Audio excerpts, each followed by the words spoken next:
what you're looking for. It's me, Yolki. It's a style. A few moments later.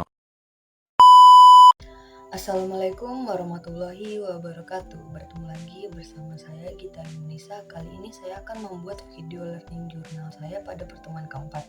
Nah, di pertemuan ketiga kemarin kelompok 1 telah membahas tentang perfilman. Nah, di pertemuan 4 ini kemarin kelompok 2 telah membahas mengenai unsur-unsur film dan divisi pembuatan film. Langsung saja ya. Yang pertama itu, jadi unsur pembuatan film itu dibagi menjadi dua, yaitu yang pertama itu ada unsur naratif dan yang kedua itu ada unsur sinematik. Nah, kalau misalkan unsur naratif itu unsur yang merupakan aspek yang berhubungan dengan cerita pada sebuah film. Pratista juga menyatakan bahwa unsur naratif merupakan bahan atau materi yang akan diolah. Nah, yang kedua itu selanjutnya ada unsur sinematik. Jadi unsur sinematik merupakan aspek teknis yang berkaitan dengan pembentukan dari sebuah film yang dikenal dengan sebutan unsur sinematik. Nah, di dalam buku Himawan Pratisna juga yang berjudul Memahami Film edisi 2 itu menyatakan bahwa unsur sinematik merupakan aspek teknis dalam produksi sebuah film. Nah, di sini juga selanjutnya ada mass and skill. Jadi mass and skin merupakan segala aspek yang ada di dalam frame yang berada di depan kamera yang akan diambil pada saat proses produksi film. Nah, di dalam mass and skin juga ada beberapa unsur. Yang pertama ada bagian setting. Nah, jadi setting merupakan penggambaran situasi tempat dan waktu serta suasana terjadi peristiwa. Setting juga melatar belakangi yang berfungsi sebagai pendukung alur dan perwatakan. Yang kedua juga ada tata rias dan tata busana. Nah, tata rias itu merupakan seni yang menggunakan bahan-bahan kosmetik untuk mewujudkan wajah peranan dan harus memperhatikan lighting dan jarak penonton. Nah, sedangkan tata busana itu merupakan segala sandangan dan perlengkapan yang akan dikenakan dalam pentas nanti. Selanjutnya juga ada sistem pencahayaan. Jadi, sistem pencahayaan merupakan sistem penerangan di dalam bangunan atau ruangan yang dibuat untuk membantu manusia menjalankan aktivitasnya. Selanjutnya juga ada poin pemain dan pergerakan. Jadi, saat terdengar kata action dari sutradara, nah mereka gerak dan mengekspresikan wajah mereka. Dan mereka mengikuti karakternya sesuai yang tertulis di naskah, karena pada saat itu mereka di situ saatnya untuk beraksi di depan kamera. Untuk dapat berakting dengan baik dibutuhkan latihan dan pengalaman karakter.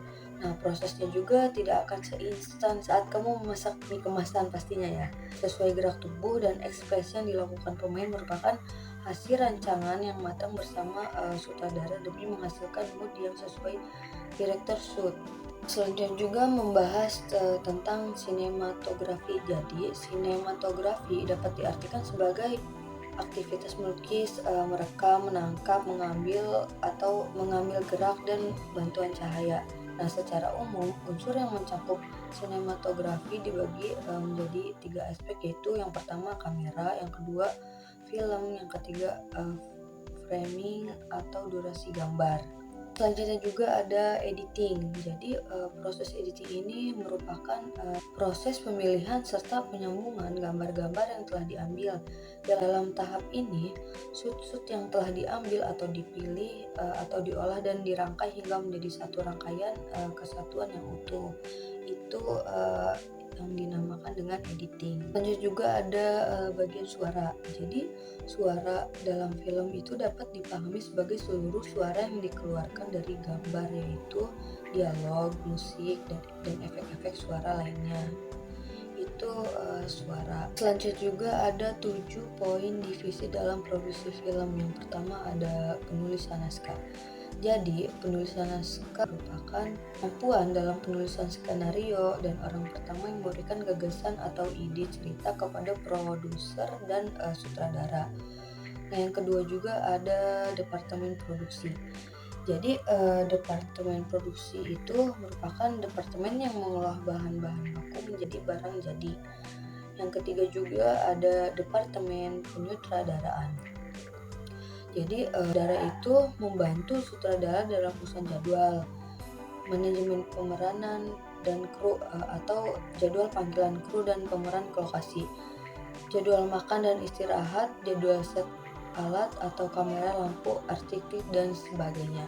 Dan juga ada departemen kamera. Jadi departemen ini merupakan unit kerja yang bertanggung jawab memperoleh dan merawat semua peralatan kamera yang dibutuhkan untuk memfilmkan sebuah motion picture atau film televisi atau video, dan juga bertanggung jawab atas penanganan film, pengisian film, dan berhubungan dengan pemrosesan film di laboratorium nanti. Selanjutnya juga ada departemen artistik. Jadi departemen ini itu bertanggung jawab sepenuhnya terhadap penampilan fisik yang akan ada dalam visual film, baik yang berupa setting, properti, dan berbagai hal yang menyangkut elemen visual. Nah, selanjutnya juga ada departemen suara. Jadi departemen ini itu bertugas monitor atau mengatur leveling atau melakukan mixing hingga memilih mikrofon yang akan digunakan selama syuting nanti. Nah, yang terakhir itu ada pasca produksi. Jadi di tahap pasca produksi ini itu untuk membantu produser dalam mengelola proses pasca produksi, mulai dari mengatur jadwal hingga mengelola sumber daya manusia.